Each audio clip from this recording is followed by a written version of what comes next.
Olá, sexto ano! Bom dia, meus amados. Vamos iniciar o nosso horário de arte e hoje nós temos a nossa revisão.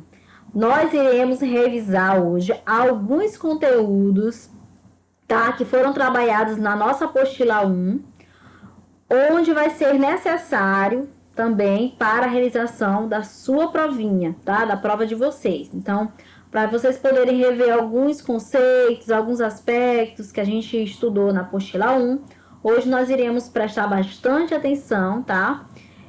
Não vamos estender muito, né? Escolhi alguns aspectos, alguns pontos, alguns objetos do conhecimento que realmente, né, vão estar colocados na nossa avaliação, certo?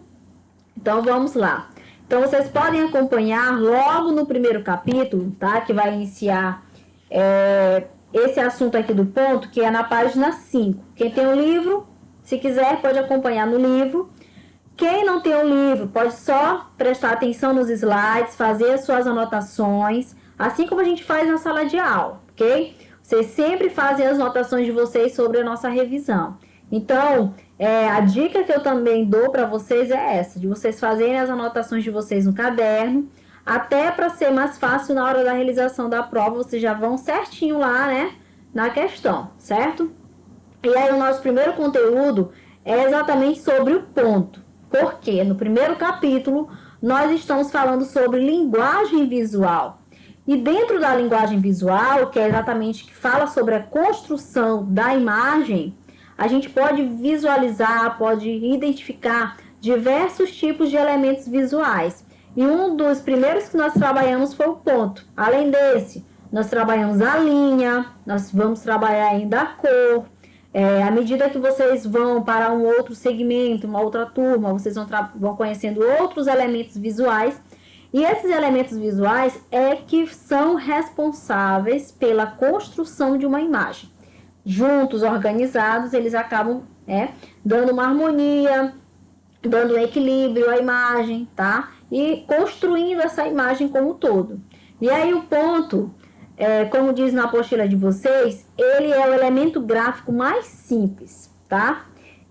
A primeira unidade básica da imagem é exatamente o ponto. E é claro que a gente pode ver que ele é importante na execução e construção de uma imagem, apesar de ele ser muito simples e às vezes a gente não dá muita importância, ele existe até mesmo no nosso meio natural. E aí, ele pode ser encontrado em várias obras de arte, ou então, como eu falei, ao nosso redor, né? Através dos grãos de areia, ou um simples tocar de lápis, né? A gente já está construindo o ponto. E no livro de vocês, tem que nós podemos classificá-lo em 3 tipos: geométrico, físico e gráfico. O que realmente a gente usa dentro das artes é o gráfico, que é a impressão no papel. Quando a gente vai desenhar algo no papel, lá se encontra esse elemento. Os outros 2 é só para vocês terem uma ideia exatamente do significado deles, certo? E aí, primeiramente, a gente vai ver o ponto geométrico. O ponto geométrico, ele é um elemento abstrato, tá? Normalmente, ele é aplicado dentro da matemática, até coloquei um exemplo aqui, né? Dessas 2 retas aqui se cruzando, e aí esse cruzamento automaticamente ocasionou, né, no aparecimento desse ponto geométrico. E ele não vai apresentar dimensões, tá? Então, esse ponto geométrico é necessário vocês saberem o conceito, tá? Mas na arte a gente não utiliza muito, tá? E aí, em seguida, nós temos o ponto físico, tá? Que é um elemento que nós encontramos de forma concreta, tá? Nós podemos comparar ele a diversos outros objetos que nós temos no nosso dia a dia. Ele já vai ter volume, tá? E a gente pode comparar esse pequeno ato de realizar o ponto no papel a algo que é concreto da nossa realidade. Como? Até tem um exemplo aqui de uma esfera, tá? Olha só a esfera como tem esse formato, né? Redondinho, que é exatamente parecido com o formato do ponto. E também, por exemplo, uma bola de gude, uma bola de futebol. Então, o ponto físico ele já vai ser retratado, né, como uma estrutura corpórea, né, que tem volume do nosso dia a dia, tá? E aí, em seguida, vem o que nos interessa, que é exatamente o ponto gráfico, que é representado por meio do desenho. Ao tocar o lápis no papel, numa tela, numa parede, ao desenhar, a gente vai encontrar exatamente graficamente o ponto, tá? Representar esse ponto no papel. E aí, ele pode ser percebido de 3 formas. No livro de vocês, tem essas 3 formas aí representadas, tá? E exatamente na página 5 do livro de vocês, que são os pontos dispersos, concentrados ou em saturação. Nós fizemos exercícios, né, tanto no livro como também de forma extra, através desses 3 tipos de pontos, onde a gente pode realizar desenhos, né, com base nesses 3 tipos. E aí vocês percebem que os dispersos, eles são pontos soltos no espaço. Eles estão distantes um do outro, tá? Não tem uma ordem exata, tá? Os concentrados, eles muitas das vezes eles se encontram muito somente no lugar, né? E outro espaço está mais aberto, mas eles estão juntos, é como se tivesse um grupinho de alunos, até desse exemplo na sala de aula, né? A gente estava na sala de aula e eu dei esse exemplo para vocês. Tem um grupinho, né, de alunos ali juntinhos, bem concentrados em determinado espaço, e aí é exatamente isso que vai representar o ponto concentrado. E o ponto em saturação, ele vai ser apresentado com base nesses 2 primeiros, tanto dispersos como concentrados. Eu posso, como vocês podem ver aqui, ó, colocar bastante pontinhos juntos, agrupados, bem agrupados juntos, né?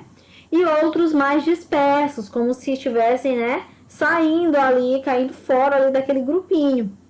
Também fiz esse mesmo exemplo na sala de aula.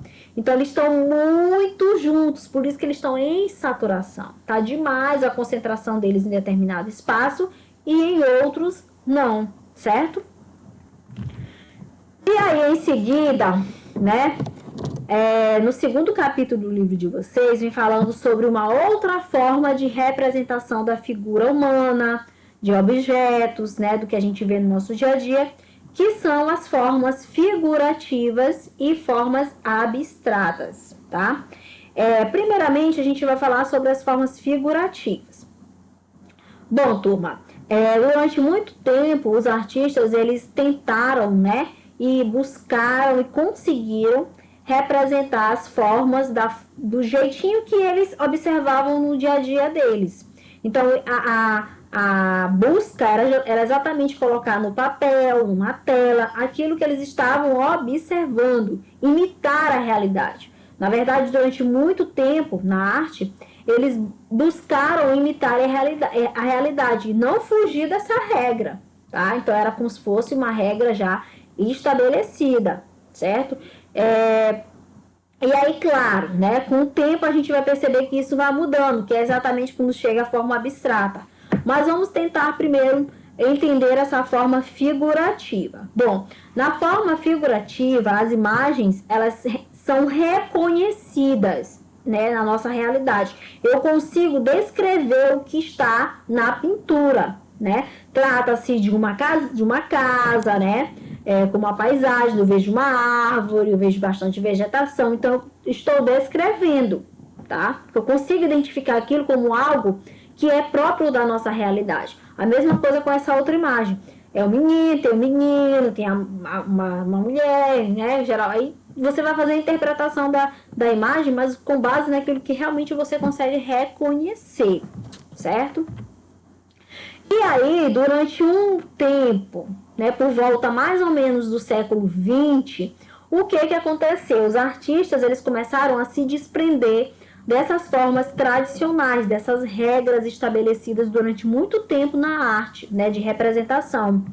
E aí, no século XX, ocorreram diversas mudanças no campo da arte, que fizeram com que os artistas tentassem buscar, né, tentassem não, na verdade eles buscaram, né, outras formas de representação de figuras, de objetos, de paisagens, que foram as formas abstratas, certo? Na forma abstrata, nada vai se espelhar como na realidade. E no livro de vocês, essa questão do abstracionismo está exatamente na página 14. Na página 14 temos algumas imagens, né? E aí ele vem falando exatamente do século XX. E aí ele vem falando mais ainda que, além de não se espelhar na realidade, a gente não consegue reconhecer de fato o que o artista quis representar. O que vai importar no abstracionismo é a composição, né? É o que está sendo retratado. São as formas, são as linhas, tá? São as cores. É todo esse conjunto de elaboração da composição que vai ser essencial dentro do abstracionismo. Os artistas, eles são livres, tá? Para representar aquilo que eles desejam. Colocam nos quadros as suas emoções, seus desejos, buscam, né, fazer com que o observador ele interprete de diversas maneiras as pinturas. Então ele vai deixar um campo muito aberto dentro da arte, exatamente com essas formas abstratas. E aí nós temos aqui duas imagens, né? Algumas vezes a gente consegue até identificar do que se trata o objeto, outras vezes não, são apenas vezes uma composição com formas, linhas, cores, né? Criados livremente pelo artista, certo? E aí, nós seguimos, né, para o nosso terceiro capítulo, onde nós temos o nosso assunto sobre dança. Tá? A gente também elaborou algumas atividades em torno desse capítulo, tá? E aí a gente vai perceber o quê? O que a gente percebeu falando sobre dança? Que a dança, ela vai se manifestar em todas as culturas e épocas, certo? Vai revelar os corpos que se manifestam exatamente, se expressam segundo essas épocas. Em cada época, a dança, ela vai ser determinada por diversos fatores. Isso vai depender muito do contexto a qual as pessoas estão. Então, durante muito, muito tempo, até os dias atuais, a dança ela é motivo de estudo, né? Ela é importante para registrar exatamente alguns fatos culturais, sociais da sociedade, certo? E aí, a gente logo que de imediato percebe que essa imagem trata-se da pré-história. Por quê? Porque desde a pré-história há registros de documentos, né, que são exatamente as pinturas sobre a dança, que eles executavam a dança e inclusive registravam essa dança, certo? E aí a gente tem aqui uma pintura pré-histórica, tá? Registros de pinturas pré-históricas exatamente feita na caverna, né? Nós temos aqui a pintura rupestre na Chapada Diamantina, no Brasil, né, aqui na Bahia. E aí vocês percebem que já mostra, né, um grupo primitivo, tá? Pré-histórico, claro, dançando, né? E aí, eis os diversos motivos, como eu coloquei aqui para vocês, né? Existem muitos motivos para que eles pudessem executar esse tipo de expressão. Algumas vezes era para comemorar uma caçada, né, que foi bem sucedida, ou agradecimento a uma colheita, ou então a chuva que caía, né? Então eles já conseguiam ter essa percepção muito grande em relação ao que estava acontecendo ao redor deles e documentar isso em forma de pinturas. E a gente vai ver que isso não acontece só com a dança, né? A gente vê que acontece com outras expressões também, né? Eles sempre desenhavam, documentavam isso nessas paredes das cavernas. E graças a esses registros que nós sabemos, né? Como é que acontecia a dança naquele período, certo? E aí, coloquei aqui, e aí em seguida, nós temos o Egito, tá? A outra cultura que a apostila de vocês vem retratando é o Egito. No Egito, né, as danças, elas possuíam registro exatamente nas pinturas em murais, nas esculturas nos papiros, né, egípcios, nas colunas e paredes.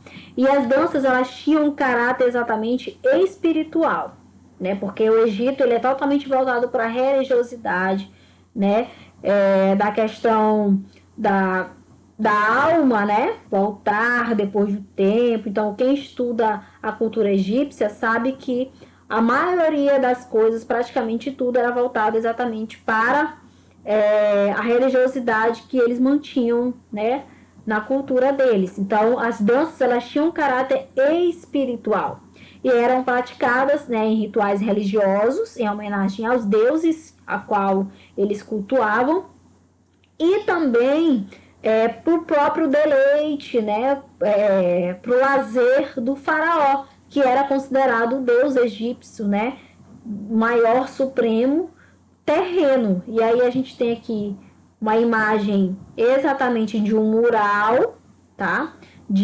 Colocado aqui sobre uma coluna e parede da dança egípcia. E aqui eu trouxe para vocês também aqui a figura do faraó, né? Exatamente aqui contemplando a dançarina egípcia, certo? E aí, em seguida, no livro de vocês, para finalizar essa questão da dança, nós temos a Grécia. A Grécia, né, em relação à Grécia, a dança, ela era o quê? Ornamentada na cerâmica. Então, todos os registros de dança que ocorriam na época, eles ornamentavam nas cerâmicas, nos objetos de cerâmica, tá? E a dança, ela era muito apreciada pelos gregos, né? Inclusive, na aula, quando a gente falou de dança, a gente viu que ela era associada, né, ao nome musas, exatamente por conta da beleza, né, de se relacionar esse nome com a divindade. Então, para eles a música era algo divino e que eles usavam também em diversas festividades, tanto festividades particulares como festividades abertas ao público, né, casamentos, homenagem também aos deuses, né, dentro dos rituais. Então, eles acabavam representando isso sob forma de desenho, de pintura, nas cerâmicas, né? Como vocês podem observar aqui, certo? E aí a gente passa justamente para o assunto da música. Professora, onde é que está esse assunto? Está no 4º capítulo, quando a gente iniciou o nosso assunto sobre a música como forma de expressão. A gente viu também que a música, ela vai ser expressa em diversas culturas, sob diferentes formas, assim como a gente viu na pré-história, né? A gente viu no Egito e também na Grécia. E essa expressão também ela é muito importante nessas 3 culturas, além de outras, claro, né? E aí, em relação à música, eu posso dizer para vocês que ela desperta, né, em todos, né, de forma universal, sentimentos mais profundos que nós podemos ter. E a gente, claro, manifesta isso através ou ouvindo as canções, ou produzindo as canções, né? E aí a música, então, por isso é considerada uma expressão musical voltada, né, para o sentimento, né? E aí, com o tempo, o que foi necessário, né? Com o tempo, eles acreditaram que foi necessário dividir a música em gênero, porque eram muitas músicas, muitas composições. Então, para tentar classificar, né, fazer um estudo mais elaborado dessas composições ao longo do tempo, então foi necessário classificar ela em gênero, para tentar entender, qualificar, né, cada composição. E aí no livro de vocês, nós temos 3 expressões musicais, né, que são que se destacam, né, entre todas as outras, que é a música erudita, que nós assistimos vídeos, né, que a gente percebeu que tem uma execução, uma regra, um padrão estabelecido dentro da música clássica, né, que é a música instrumental, que a gente viu a composição ali da orquestra, que é regida pelo maestro. Então, é uma música mais formalizada, tá? Algumas vezes as pessoas até dizem que é um tipo de expressão musical que poucas pessoas conseguem, não é que conseguem, mas que são acostumadas, né, a ouvir, tá? Nós temos aí a música popular, que é uma canção bem conhecida, que são canções conhecidas, que nós podemos ouvir no nosso dia a dia, que está mais próximo mesmo do povo, tá? E aí, claro, que tem músicas populares que chegam, ficam, né? Não são esquecidas, mas tem outras que só tem o seu momento passageiro ali de fama, né? A gente vê muito isso acontecendo ultimamente. Mas ainda assim ele coloca aqui que tem alguns compositores que são bem conhecidos dentro da música popular, como Marisa Monte, né? Gilberto Gil, temos a Adriana Calcanhoto, e aí por diante, né? O Zeca Pagodinho dentro do samba, tá? Então são exemplos de músicos populares, certo? E por último, nós temos a música folclórica ou tradicional, que na verdade vai estar associada aos elementos culturais de cada sociedade. Então, ela é mais tradicional, de festas folclóricas, de rituais específicos e, claro, aquelas canções que são transmitidas por imitação. Tantas pessoas falarem, e você não esquece, tá? Como é o caso das cantigas de roda e também as cantigas de niná, certo? Por isso que ela é considerada tradicional. E aí, meus amados, né, nós temos aqui os elementos sonoros. Por quê? Porque a criação musical, na verdade, eu esqueci até de dizer para vocês que ela vai se relacionar com a visão do artista, né, sobre o mundo, sobre o ser humano, sobre a sociedade. Claro, com base em alguns aspectos da realidade, também aspectos culturais, sociais, políticos e religiosos. Mas tem uma coisa que não muda, que são exatamente os elementos sonoros, que são responsáveis por qualificar, né, identificar e para que a gente possa apreciar de uma forma diferenciada, tá? É necessário que exista os elementos sonoros, independente do estilo, do gênero musical, os elementos básicos da música estão presentes, que são eles: a altura, esse aqui é um assunto que a gente viu na aula passada, né? A gente viu, é um assunto bem recente. Então, não vou me estender muito em relação a ele, tá? Nós temos a altura, o timbre, a duração, a intensidade, o ritmo, as melodias e a harmonia. Então, professora, não vai ser pedido, se cair na prova, os conceitos? O importante é saber quais são os elementos sonoros, ok? Então, por isso eu coloquei para vocês aqui, para vocês observarem logo e fazer as anotações de vocês, tá? Altura, timbre, duração, intensidade, ritmo, melodia e harmonia. 7 elementos sonoros que são responsáveis pela formação da música, certo? E aí, meus amores, né, muito obrigada a todos, desejo a todos bons estudos, que na próxima semana vocês possam ter um êxito muito grande nas avaliações de vocês. Claro que vocês vão ter o acompanhamento, né, do professor, vai ser dado todo o direcionamento para vocês em relação à avaliação, tá? E claro que agora é a hora de vocês tirarem as dúvidas de vocês quanto a qualquer um, tá? Dos assuntos, dos objetos do conhecimento trabalhados nessa revisão, certo? Então, tirem as dúvidas de vocês, questionem, participem da aula, tá? Porque esse é o momento exatamente de vocês tirarem as dúvidas de vocês, tá? Sobre o conteúdo, para que vocês tenham uma prova, tá? 100% em todas as questões, ok? Então, até a próxima aula.